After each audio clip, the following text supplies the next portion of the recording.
Now, as for the Mets, you know what I thought yesterday was? Yesterday was it was a bullhorn press conference in a sense that Steve Cohen was sending a message to one David Stearns. So David Stearns' contract with the Milwaukee Brewers will end at the end of this season. David Stearns, obviously everybody knows, was the president and general manager of baseball operations of the Milwaukee Brewers. He had a 5-year run there that was probably the best run in Brewer history. And he's 38 years old. He's from Manhattan. And the one thing that was really interesting, other than just absolutely throwing the Wilpons under the bus, was just so it's just so distasteful to me anyway. He basically said that, he's got to wait for his guy. And he knows who his guy is. And his guy most likely is going to be David Stearns. Yeah, it's either David Stearns or Theo Epstein. Those are the two guys that have been mentioned time and time again. I mean, I saw that same reaction about throwing the Wilpons under the bus. I mean, I didn't think it was that bad. I mean, I think that he mentioned, he's like, there's teams that have had pitching labs for a number of years. We just opened ours last year. When I got here, we didn't have a lot of pitching depth in the organization. It takes time to build it up. I mean, I think all those things are true. I mean, did he have to say when I got here things stunk? No, he didn't have to, but those things are true. But the press conference, to me, I don't know, it took this turn into this president of baseball operations thing where that's all anybody could focus on. Every question became about that. He talked about it over and over again as if that was the thing that was going to cure everything in the Mets organization, was that particular thing. And also, one question and answer I didn't really get was, okay, I understand how you're trying to build sustained success in this organization, but you have gone all in to try to win now. Don't you realize that? Like, you're sitting up there going, well, we got to do this and invest here and invest there, and it takes time and it takes time. You've been impatient with that taking time. You've decided to go in on this team with this amount of money to win right now, and you said 3 to 5 years, which you don't want to talk about anymore when Bruce Beck brought that up. But really, none of that was addressed. It was all talking about how you build for the future and blah, blah, blah. I mean, what? You didn't have the patience to build for the future. Don't tell us to have the patience to build for the future. You weren't waiting on anything. You went out and you got guys who were 40 years old, 41 years old, or 39 years old, and paid them $43 million a year because you didn't want to wait and you wanted to win now. So I just thought that was a little bit surprising. And also the fact that he goes, well, normally I have these press conferences, a little informal thing in the dugout, and then, I ended up tweeting out what I tweeted out, and this became a much bigger thing. Well, what did you think was going to happen, What Steve? I don't understand is why SNY didn't have it on. They didn't? No, they had Evan sitting there watching and listening, and so I was watching his face. I watched it later. Craig wasn't in the studio until he came back in, and he started shoving food in his face. Yeah. So that's what I was watching on SNY. I wanted to see Steve Cohen, but those guys talked about it just like we're talking about it this morning, and Evan does a great job of covering the Mets and understanding the Mets and everything else. I mean, he also said that every option is open except for the option of firing anybody. I'm not firing anybody, which is fine. I don't have a problem with any of that stuff. He did say that, if there are opportunities where, I've already spent the money and we have to trade somebody or somebody like that, everything's going to be on the table depending on how things play out. And and it is getting late, according to him. But I still think yesterday, really, what this whole thing was about was legitimately about David Stearns. That's what I believe. I believe this was like, this guy's contract is up at the end of 2023. He's 38 years old. He's from Manhattan. He went to Harvard. He's been throughout baseball. He actually started with the Mets in their Arizona Fall League, I think. So he's been very familiar with the Mets. He knows what's going on.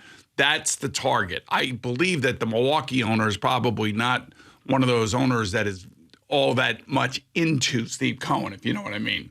Probably not very happy about the spending and everything else. And I do believe that yesterday, if David Stearns is here with this team, which I believe he probably is because he's from here, he heard loud and clear across the bow that, this job is open for somebody to come here and take it. How about the other thing he did say? That I couldn't believe how hard it was to get somebody to come to New York and come here and work, like for the Mets.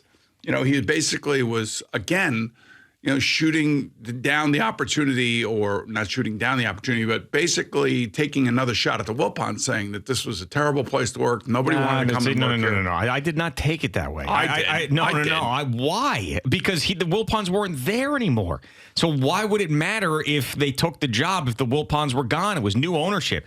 The way I took that was, all right, now you got a big bad owner coming in who could be impetuous and could not want to mess around. You don't know anything about him. All you know is that he's this crazy hedge fund guy that was in the shadows and bought a bunch of art. So I need to see what type of guy this is before I take that job. And oh, by the way, being the general manager for the New York Mets it seems like something that's going to aid you.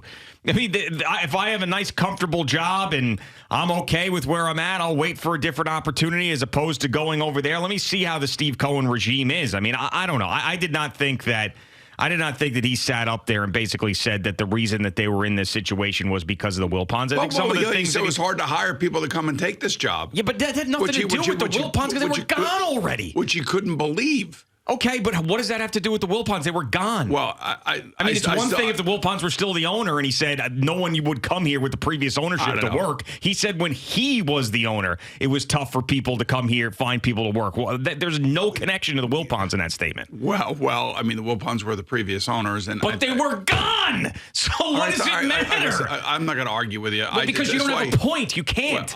You can't. Wow. No, but seriously, you keep saying the same thing. It doesn't make any sense. He didn't go after the Wilpons. Here's the thing. The Wilpons were horrendous owners. They were terrible. And there's no hiding from that. And he could have torched them and did not yesterday. We don't have a pitching lab. We don't have this. The farm Those are facts. We weren't, developing pitchers. So now, were they wrong about it? Was he wrong about it? Let me see. Was Wheeler a pitcher that they developed? Was Jacob deGrom a pitcher? And what happened with Wheeler? They got hurt, or they let him go. Who let him go? Well, the Wilpons did. Oh, okay. So that's part of it too. Yeah. Okay. What are you talking about? To me, he took shots at the Wilpons. He took shots, and same thing for Evan. Evan felt the same way. So what if what Evan feels? That doesn't mean he's right. I'm just saying we both felt that way. I'm not saying that you're right either. But you obviously think you're right, but I don't think you're right. I think I heard what I heard. You heard what you heard, and I know what it is. It's a job description perfectly for David Stearns. That's what that was yesterday. Explain we need to me a how baseball operations director that's going to reformulate what we're doing. We're trying to build a quality organization. And you're right. He did spend money to try to win this year. And you know what? You're also right about, the players not living up to their contracts, which he never really got into, although he did say that, this is on the players. I'm not firing the manager and I'm not firing the GM. So he took shots at the Wilpons, and he also took shots at the players. Yes, and by the way, this is something I can't let go, because him saying that it was hard for someone to come here and take this job, and that someone saying that you and Evan saying that that's a shot at the Wilpons when the Wilpons were gone doesn't make any sense to me. It really doesn't. It's new ownership.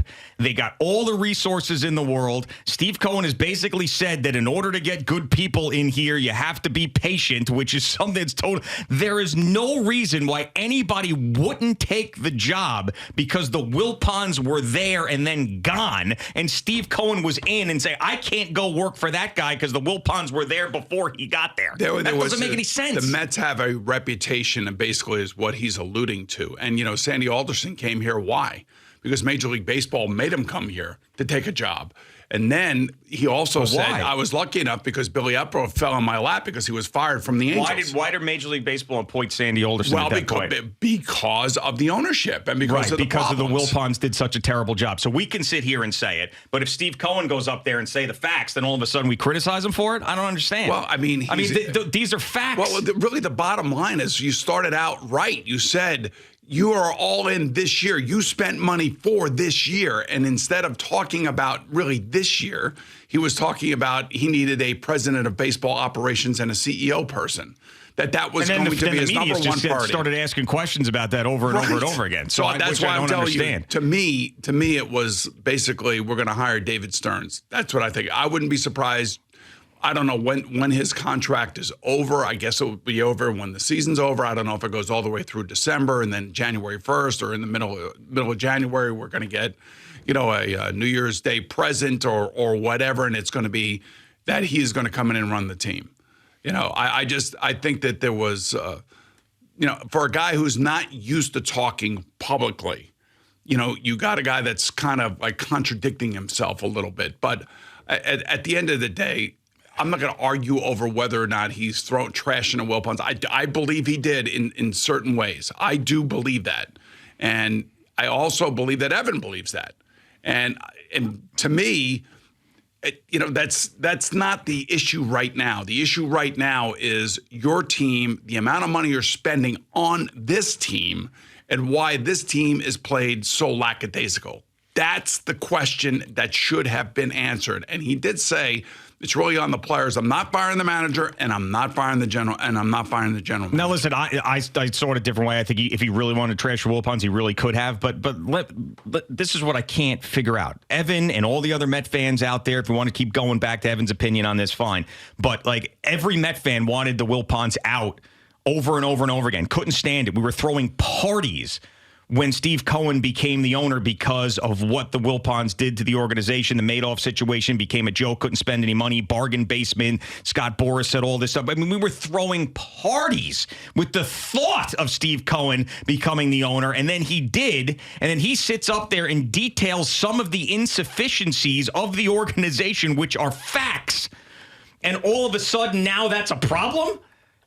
Didn't we all agree with that? But the point being is that yesterday should have been about this team this year, and part of it was, part of it wasn't. Part of it was revisionist history, if you want to say it that way, or just history in general. I mean, the Wilpons did get the team to the World Series in 2015.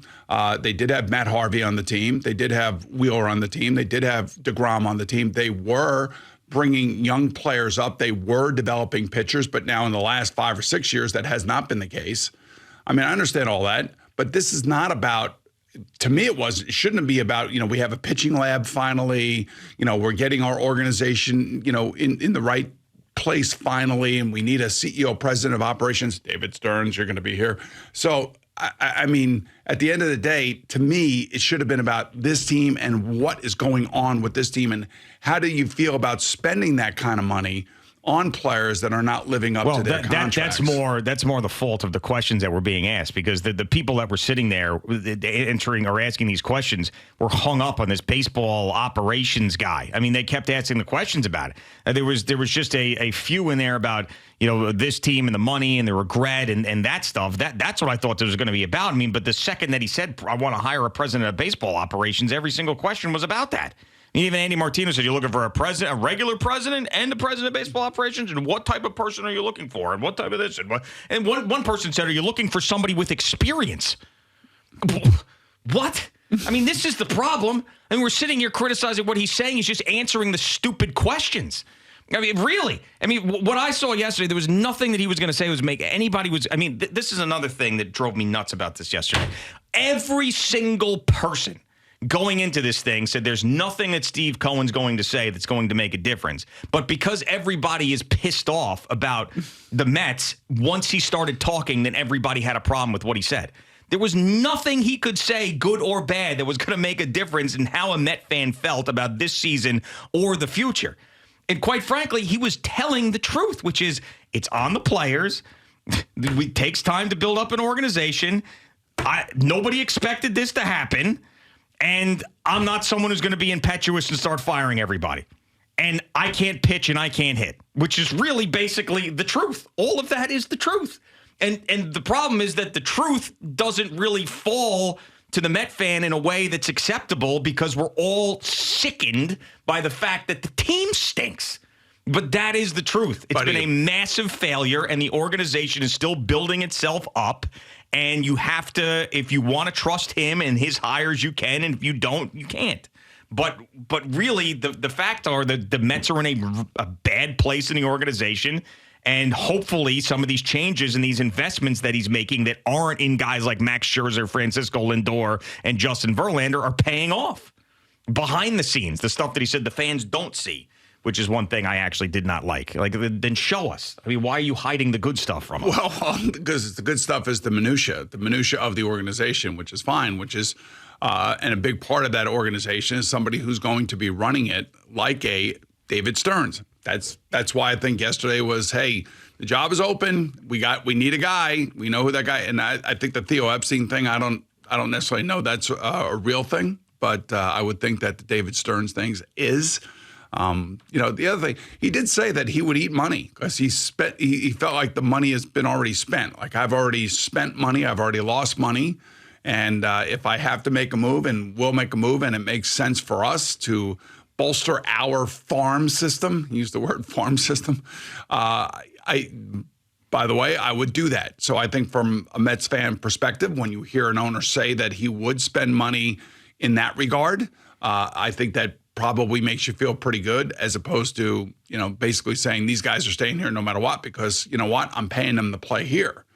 So he did say that. I basically think that yesterday was the last time that they're going to be relevant until the trade deadline. I think that that's the last time that they're going to be worthy of any discussion, because I don't think they're going to go on any sort of winning streak. I think that from now until the trade deadline, they're going to be a dead non-issue. The only reason they jumped back into the news yesterday was because of the Steve Cohen press conference. And now they're going to fade into oblivion as we go into the summer and into July 4th, and people start doing things that are fun other than watching Mets baseball. And then when the trade deadline comes around and they have to start selling pieces off, then they'll become a story again, just to go and bury their heads in the sand as we focus to football. So yesterday to me was it for them for the season as far as being relevant. Maybe a couple of pieces here or there, where a trade deadline, and then at the end of the season, if they have to fire somebody because things went really, really bad, but it's over. They are now going right into oblivion for the rest of the year. Which, by the way, he did kind of say that, we will look at everything at the end of the season and decisions will be made by then. And if it is David Stearns that comes in here, you take a look at his history. When he took over in Milwaukee, the first thing he did is start firing people. That's the first thing he did. And that's usually the first thing that a CEO / president would normally do, come in and bring in their people, because It's impossible sometimes to work with people that have been in a spot. I don't care if it's 2 years or 20 years. Sometimes people are set in their ways and they do not want to bend. They do not want to take directions from somebody new. And that's why when somebody new comes in, it's see ya. Thanks so much for watching the video. Please like and subscribe. And don't forget to hit the bell so you're notified when we're dropping new content.